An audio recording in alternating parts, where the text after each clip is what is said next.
รัวของเฒ่าบุญปันได้ถืออาชีพเฮ็ดนาปลูกข้าวเป็นหลักมาแต่ดนนานอยู่บ้านนาถมานเมืองทาปังทองแขวงสวรรณเขตนอกจากการเฮ็ดนาเราบ่ฮู้จะไปหาเวกเสริมแนวใดพอเป็นท้องถิ่นเขตชนบท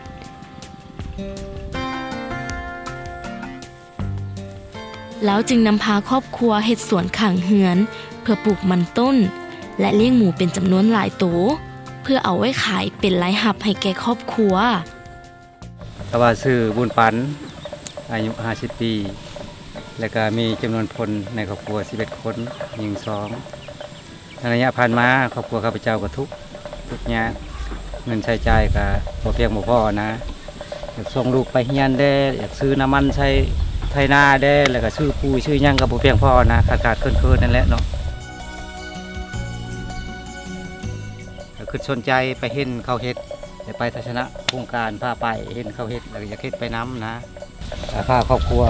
เฮ็ดปลูกมันเลี้ยงหมูขายในปี 2012พวกเราเริ่มต้นเฮ็ด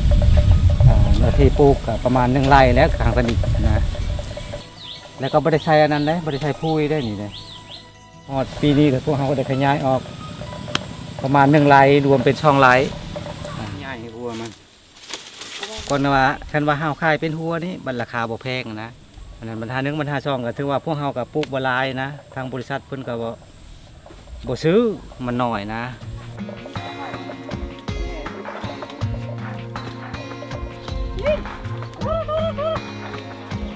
ขายหมูออก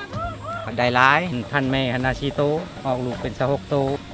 แต่รวมทั้งแม่ปี30 โตในปีกายนี่นะรายรับมันนะ4,500,000 กีบ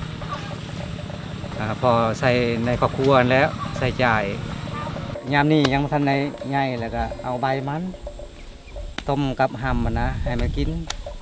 แล้วก็มันเป็นพัวแล้วก็เอาพัวมันได้ให้มันกินเอาขุดแล้วก็ตัดให้มันกินเลยได้ทางเถื่อก็ต้มให้มันกิน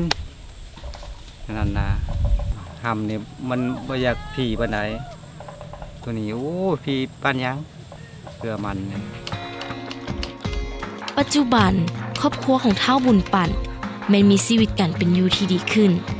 โดยเฉพาะแม้นได้ส่งลูกเข้าโรงเรียนและแก้ไขชีวิตการเป็นอยู่ให้ดีขึ้น